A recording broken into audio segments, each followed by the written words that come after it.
எனவேதான் நாங்க பார்க்கிறோம், இனிமேல் இந்த அடிமைகளை சட்டமன்றத்திற்கு அனுப்புவதில் எந்த உபயோகமும் இல்லை. அவன் போய் அந்தந்த கட்சியை பற்றி தான் பேசுறான், அந்தந்த கட்சியை பற்றி தான் விவாதிக்கிறான். இஸ்லாமிய மக்களை பற்றி பேசுவதில்லை, விவாதிப்பதில்லை. எனவேதான் நாங்கள் முடிவு செய்கிறோம், இஸ்லாமியர்கள் 10% வாக்குகள் தமிழ்நாட்டில் இருக்கிறது. இந்த 10% வாக்குகளை வைத்துக் கொண்டு நாம் இந்த அடிமைகளை சட்டமன்றத்துக்கும் நாடாளுமன்றத்துக்கும் அனுப்புவதில் உபயோகம் இல்லை. 50 ஆண்டு காலம் இடஒதுக்கீட்டை கேட்டாகிவிட்டது, யாரும் தருவதற்கு தயாராக இல்லை. 10 ஆண்டு காலம் போராடியாகிவிட்டது, எந்த உபயோகமும் இல்லை. நம்முடைய இயக்கங்கள் எல்லாம் என்ன சொல்லுகிறது?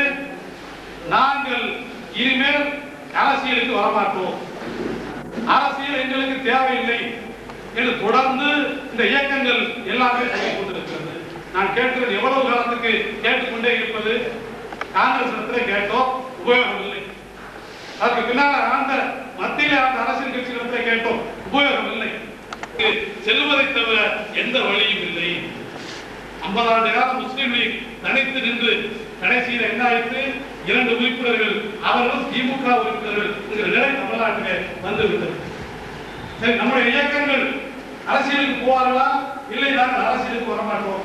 சரி, அரசியலுக்கு வரமாட்டோம் என்று சொன்னால் நான் கேட்பதெல்லாம் அரசியலுக்கு வரமாட்டோம் சொல்லிட்டீங்கல்ல, உங்களுக்கு இருக்கு மாவட்ட செயலாளர், உங்களுக்கு இருக்கு ஒன்றிய செயலாளர், உங்களுக்கு இருக்கு மாணவரணி இளைஞரணி, அரசியல் கட்சி என்னென்ன வேலைகளை செய்கிறதோ அதையெல்லாம் நீங்கள் செய்கிறீர்கள். ஆனால் சௌகரியமாக நாங்கள் அரசியலுக்கு வரமாட்டோம் என்று சொல்லுகிறீர்கள்.